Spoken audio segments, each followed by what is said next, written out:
My wife demanded I quit my job to babysit her sister's kids. I refused and she moved out, taking our savings. I'm 28, male, and work as a software engineer at a startup. It's demanding, but I love what I do, and we're building something revolutionary. My wife, Sarah, seemed supportive of my career until her sister Emma had twins 6 months ago. That's when everything changed. Emma is Sarah's younger sister who always relied on others to solve her problems. She got pregnant at 22 by a guy who disappeared the moment he heard the news. Instead of stepping up, she moved back in with her parents and later with us when the babies arrived. Sarah immediately stepped into the role of backup parent, spending every free moment helping with feedings, diaper changes, and sleepless nights. I understood family comes first, but what happened next blindsided me. It started with subtle hints. Sarah would mention how expensive daycare is and how Emma couldn't afford it. Then she'd casually bring up how I work from home sometimes. Wouldn't it be nice, she'd say, if someone could watch the twins during the day? I brushed it off, thinking she was just venting about her sister's situation. I had no idea she was building up to something much bigger. The bomb dropped 3 weeks ago during what I thought was a normal dinner conversation. Sarah looked at me with that determined expression I'd learned to fear and said, "I've been thinking. You should quit your job to watch Emma's babies." I nearly choked on my pasta. "What?"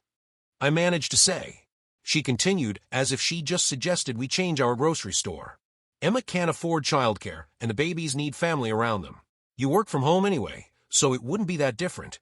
I stared at her in disbelief. "Sarah, I work from home sometimes, but I still have a full-time job with meetings, deadlines, and responsibilities. I can't just become a full-time babysitter." She waved her hand dismissively. "You're being dramatic.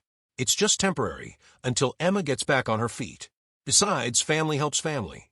That's when I realized she wasn't asking, she was telling me. Over the next few days, Sarah kept pushing the idea harder. Each time I refused, she'd guilt-trip me about not caring about family or being selfish with my time. She started inviting Emma over more often, always with the babies, hoping I'd bond with them and change my mind. Emma would make passive-aggressive comments about how lucky I was to have such a flexible job, unlike some people who had real responsibilities. The situation escalated when Sarah presented me with an ultimatum during what she called a family meeting. She, Emma, and I sat in our living room while the babies cried in the background. Sarah had prepared what felt like a presentation, complete with a budget breakdown showing how much money we'd save on daycare if I quit my job. "I've done the math," she said confidently. "We can live on my income for a while and Emma can contribute something eventually."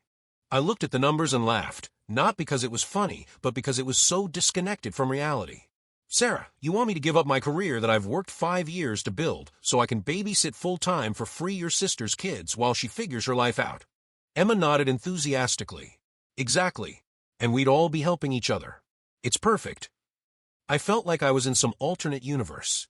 When I explained that my job wasn't just about money, but about my career growth, professional development, and personal fulfillment, Sarah rolled her eyes. "Those are just excuses," she said. "You're choosing work over family. That's not the man I married." Emma added that I was being selfish and unsupportive, typical man behavior, she called it.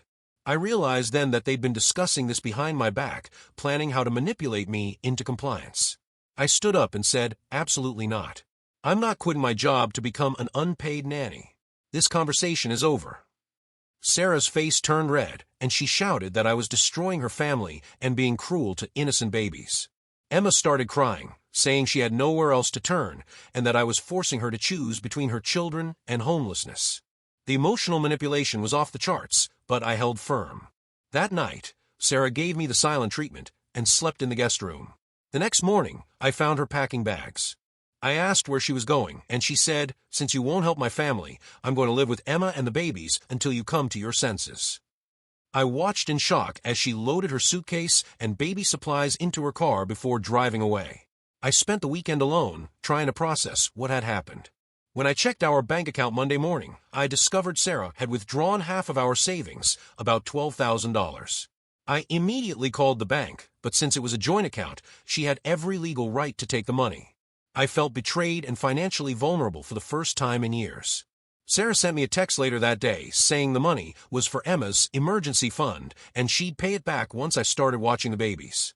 I called her immediately, demanding she return the money, but she said it was already spent on Emma's rent deposit and baby supplies.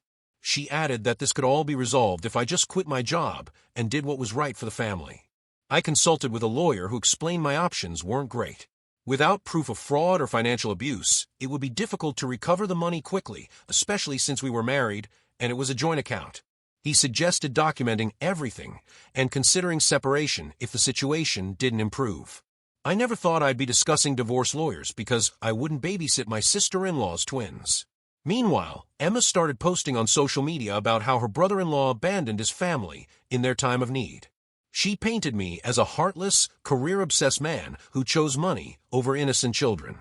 Sarah shared these posts, adding her own commentary about how disappointed she was in the man she married. The public shaming campaign was brutal, but it backfired. Friends and family started reaching out, asking for my side of the story. When I explained the situation, most people were shocked that Sarah expected me to quit my job to provide free childcare. Several people pointed out that Emma needed to take responsibility for her own children and that Sarah was being manipulative. My mother-in-law, surprisingly, sided with me, saying she raised her daughters to be independent, not to rely on others for everything. The breaking point came when Sarah showed up at my office, demanding to speak with my manager. She told him that I was needed at home for a family emergency and should be allowed to work remotely permanently or take extended leave. My boss was confused and asked me privately what was going on. I had to explain the entire embarrassing situation. He was understanding but concerned about the disruption to our team. That evening, I changed the locks and sent Sarah a text saying she was no longer welcome in our home until she returned the money and apologized. She responded with threats to take me to court for abandonment and locking her out of her own house. I forwarded everything to my lawyer, who assured me I was within my rights since she had voluntarily left and taken our money. Emma then called crying, saying the babies were getting evicted, and it was all my fault because I wouldn't help. She begged me to reconsider, saying she'd pay me back somehow. I almost felt sorry for her until she added that Sarah was thinking about leaving me permanently if I didn't change my mind. That's when I realized this was still about manipulation, not genuine need for help. I blocked both of their numbers and focused on protecting myself financially and emotionally. I opened a new bank account, moved my direct deposit, and started the process of separating our finances. My lawyer advised me to document everything in case we ended up in divorce proceedings. I never imagined my marriage would end because I refused to become an unpaid babysitter. 2 weeks later, Sarah's best friend called, saying Sarah was miserable and wanted to come home but was too proud to admit she was wrong. She asked if I'd be willing to compromise, maybe watch the babies part-time, or help Emma find affordable daycare. I said I'd consider it only if Sarah returned the money, apologized publicly for the social media campaign, and agreed to marriage counseling. Sarah never responded to my conditions. Instead, she doubled down, posting more social media rants about how I chose career over family. Her narrative began falling apart when people started asking why Emma didn't have a job or why she couldn't find other childcare options. The community support she expected never materialized. The final update came last week when I learned Sarah filed for legal separation, citing irreconcilable differences. She's demanding spousal support and half of everything, despite being the one who left and took our money. My lawyer says we have a strong case, especially with all the documentation I've gathered. But the story gets even more twisted. 3 days after filing for separation, Sarah showed up at my workplace again, this time with Emma and the twins in tow. They caused such a scene in the lobby that security had to escort them out. Sarah was screaming about how I was abandoning my family, while Emma held the crying babies like props in some twisted performance. My colleagues were staring, and I felt humiliated all over again. That same evening, I got a call from Sarah's mother, who I'd always had a good relationship with. She apologized for her daughter's behavior and revealed something shocking. Apparently, Emma had been lying about her financial situation the whole time. She'd been receiving government assistance, child support from a father who hadn't actually disappeared, and help from their parents, but she'd been spending the money on designer clothes and nights out instead of proper childcare.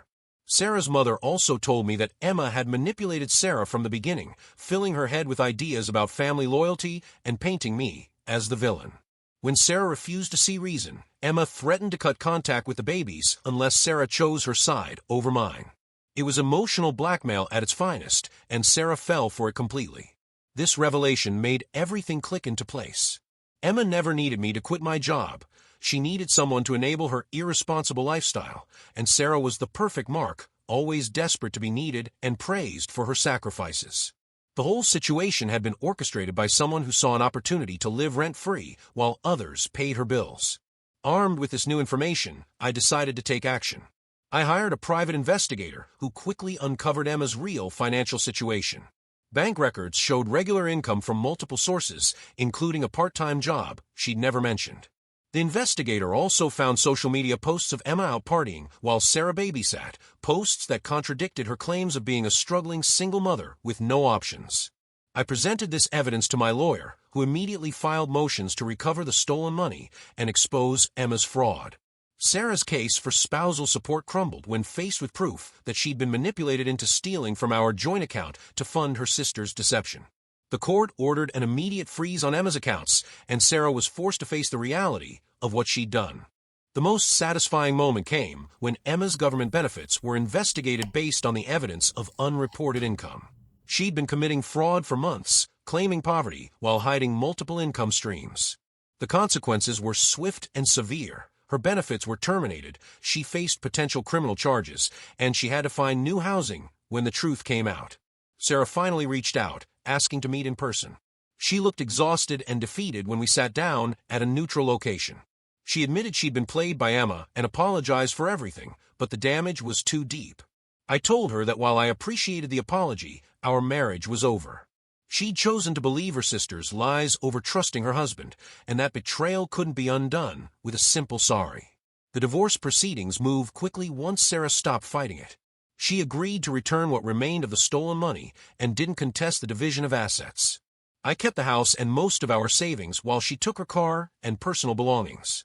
The whole process was finalized within 3 months, a surprisingly clean end to a very messy situation. Emma, meanwhile, faced the full consequences of her actions. Without Sarah's financial support and with her fraud exposed, she had to move back in with her parents, who were furious about the whole situation. The twins are being properly cared for, but Emma lost her comfortable setup and her primary enabler. She tried reaching out to me once, asking if I'd testify as a character witness in her benefits case. I declined.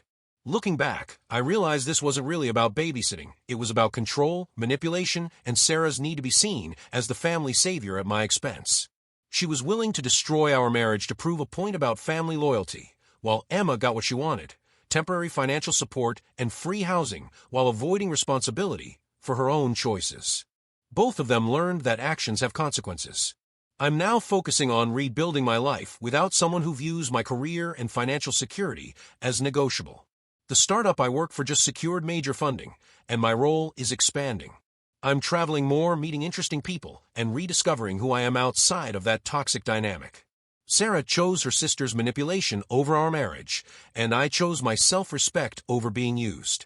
The house feels different now, peaceful in a way it never did when Sarah and Emma were constantly scheming their next move. I've started dating again, and it's refreshing to meet women who have their own careers, goals, and boundaries, who don't see my success as something to exploit or my kindness as weakness. Sometimes standing your ground costs everything, but staying true to yourself is worth more than a relationship built on ultimatums and financial theft. I learned that real love doesn't come with conditions or demands to sacrifice your dreams for someone else's family drama. If you're in a relationship where someone demands you sacrifice your career, dreams, or financial security for their family's problems, remember that real partners support each other's goals. They don't issue ultimatums, steal money, or choose their family's manipulation over your well-being. You deserve someone who sees your worth, not someone who treats you like a disposable resource or an ATM for their relatives' poor choices.